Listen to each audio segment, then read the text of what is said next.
শেখ হাসিনার পতনের পর আয়নাঘর আবার আলোচনায় উঠে এসেছে। সেখান থেকে ইতিপূর্বে 3 জন বন্দী মুক্তি পেয়েছেন। গত 2 দিন রাজধানীর কচুক্ষেতে আওয়ামী লীগ সরকারের আমলে গুম হওয়া মানুষের খোঁজে ভিড় জমাচ্ছেন স্বজনরা। উনি আমার শ্বশুর হন, উনি বাসা থেকে অফিসে যায়, তারপরে আর ফিরে যায় নাই। আজও আমরা ভাইয়ের কোনো লাশ, ভাইয়ের কোনো অস্তিত্ব কোথাও খুঁজে পাই না। আয়নাঘর কি? বাংলাদেশের প্রতিরক্ষা বাহিনীর কাউন্টার টেরোরিজম ইন্টেলিজেন্স ব্যুরো বা সিটিআইবি দ্বারা পরিচালিত একটি গোপন আটক কেন্দ্রের নাম আয়নাঘর। ধারণা করা হয় এখানে কমপক্ষে 16টি কক্ষ রয়েছে, যেখানে একসঙ্গে 30 জন বন্দী রাখার সক্ষমতা রয়েছে। আয়নাঘরটি বাংলাদেশের ঢাকা সেনানিবাস এলাকায় অবস্থিত বলে ধারণা করা হয়।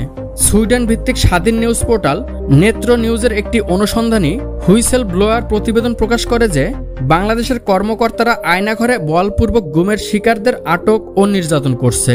ওই প্রতিবেদনে গোপন কারাগারের সম্ভাব্য অবস্থানও প্রকাশ করা হয়েছে, যেখানে বলপূর্বক গুমের শিকার ব্যক্তিদের বাংলাদেশে রাখা হয়েছে বলে ধারণা করা হয়। প্রতিবেদনটি বলপূর্বক গুমের শিকার 2 ব্যক্তি হাসিনুর রহমান এবং শেখ মোহাম্মদ সেলিমের অন দ্য রেকর্ড অ্যাকাউন্টের উপর ভিত্তি করে তৈরি করা হয়েছে, যারা বলেছেন যে তাদের ঢাকার কেন্দ্রস্থলে অবস্থিত কারাগারের ভিতরে রাখা হয়েছিল। উত্তরে 14 তলা বিল্ডিং, দক্ষিণে ম্যাচ বি, তার মাঝখানে হলো একটা মাঠ, মাঠের মাঝখানে। এর ঠিক পূর্ব পাশে হলো লগরিয়া হেডকোয়ার্টার, স্টেশন হেডকোয়ার্টার, এনসির অফিস। পশ্চিম পাশে হলো এমটি শেড, ডিজিএফআইয়ের এমটি শেড, এবং উত্তর পূর্ব কোণে হলো ডিজিএফআইয়ের মসজিদ। এই গুম হাউসটার ছদ্ম নাম হলো আয়নাঘর। ভারতের জি নিউজের প্রতিবেদনে বলা হয়েছে আয়নাঘর শুনতে যতটা সাদামাটা ততটাই রহস্যময়। শেখ হাসিনার আমলে তৈরি এই আয়নাঘরে রাখা হতো গুম করে রাখা মানুষদেরকে। আলো বাতাসহীন একটি কক্ষ, সেখানে সারাক্ষণ ঘর গড়িয়ে চলে ফ্যান। কাদের রাখা হতো ওই আয়নাঘরে? শেখ হাসিনার আমলে বিরোধী দলের বহু নেতাকর্মী নিখোঁজ হয়ে গেছে। তারা কোথায় তাদের কোনো খোঁজ নেই। এমনকি সেনাবাহিনীর লোকজনও রয়েছেন ওই তালিকায়। আয়নাঘর আসলে গোয়েন্দাদের একটি গোপন বন্দিশালা বা ডিটেনশন ক্যাম্প।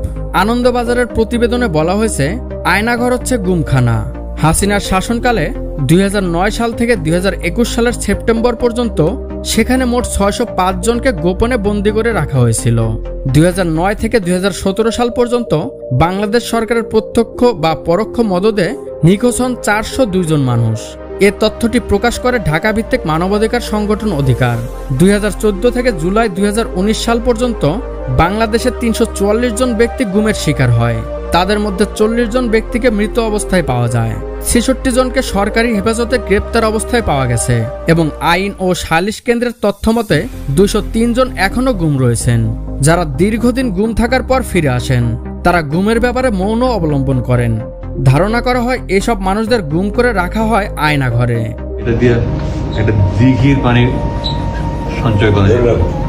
এটা যদি করছো এটা দিয়ে 8 বছর কি করছো?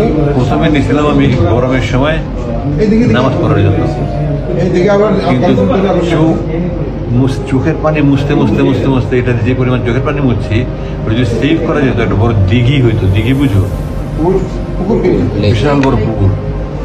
আয়নাঘরে যারা বন্দী থেকেছেন তাদের মধ্যে রয়েছে নর্থ সাউথ বিশ্ববিদ্যালয়ের সাবেক অধ্যাপক ও শিক্ষাবিদ মোবাশার হাসান, সাবেক রাষ্ট্রদূত মারুফ জামান, ব্যবসায়ী অনিরুদ্ধ কুমার রায়। এছাড়াও আয়নাঘর থেকে সম্প্রতি ছাড়া পেয়েছেন বাংলাদেশি ব্যারিস্টার এবং জামায়াতে ইসলামী নেতা মীর কাশেম আলীর ছেলে মীর আহমদ বিন কাশেম, সাবেক সামরিক জেনারেল এবং জামায়াতে ইসলামী নেতা গোলাম আজমের ছেলে আব্দুল্লাহ হিল আমান আজমি, পার্বত্য চট্টগ্রামের রাজনৈতিক সংগঠন ইউপিডিএফ এর মুখপাত্র মাইকেল চাকমা। বিচার বহির্ভূত হত্যাকাণ্ড সহ এসব ঘটনার জন্য জাতিসংঘ ও বিভিন্ন মানবাধিকার রক্ষাকারী সংস্থা যেমন হিউম্যান রাইটস ওয়াচ ও অ্যামনেস্টি ইন্টারন্যাশনাল তৎকালীন বাংলাদেশ সরকারকে নিন্দা প্রস্তাব জানায়। এ সময় গুম হয়ে যাওয়া পরিবারের সদস্যরা মায়ের ডাক নামে একটি প্ল্যাটফর্ম তৈরি করেন। এখানে যাদের পরিবারের সদস্যরা বাংলাদেশে 2009 সাল থেকে আজ পর্যন্ত আওয়ামী লীগ নেতৃত্বাধীন সরকারের শাসনামলে সরকারি সংস্থা কর্তৃক বলপূর্বক গুমের শিকার হয়েছে, সে ঘটনাসমূহকে সামনে আনার জন্য এ সংগঠনের সৃষ্টি হয়। ওনারা আমাকে ওইখান থেকে চোখ বেঁধে জিজ্ঞাসাবাদের জন্য নিয়ে যাওয়া হয়। আপনার মানে কোন দিক থেকে বাড়ি দেয় আমি অনুভব করতে পারি না, বাট ডানে বামে মানে আমি এদিকে কাইতে হলে ওইদিকে বাড়ি দেয়, পায়ে বাড়ি দেয়, ডান পাশে বাম পাশে খুব জোরে জোরে মারে। তো আমিও খুব কান্নাকাটি করি। বাংলাদেশ বেসরকারি একটি সংবাদ মাধ্যম থেকে ধারণা করছে যে দেশের বিভিন্ন স্থানে এরকম আরো বেশ কিছু নির্যাতন ও আটক স্থান থাকতে পারে। উল্লেখ্য যে প্রধানমন্ত্রী পদ থেকে পদত্যাগ করে সদ্য দেশ থেকে পলায়ন করা শেখ হাসিনা বিরুদ্ধ মত সহ্য করতে পারছিলেন না, আর সেই কারণে রাজনৈতিক বন্দীদের জন্য তৈরি করেছিলেন আয়নাঘর, যা ছিল রাজনৈতিক বন্দীদের কাছে ত্রাস বা বিভীষিকাময়। হাসিনার তৈরি বিরুদ্ধ রাজনৈতিক কর্মীদের গুমঘর, প্রতিবাদীদের কণ্ঠরোধ করার একটি উপায়। সারা দেশে ডিজিএফআইয়ের 23টি গোপন আটক কেন্দ্র রয়েছে, যার মধ্যে কয়েকটি রয়েছে ঢাকায়। 2024 সালের হিউম্যান রাইটস ওয়াচের রিপোর্ট অনুযায়ী শেখ হাসিনা ক্ষমতায় আসার বছর 2009 সাল থেকে তার পতন পর্যন্ত বাংলাদেশে 600টিরও বেশি গুম হওয়ার ঘটনা ঘটেছে।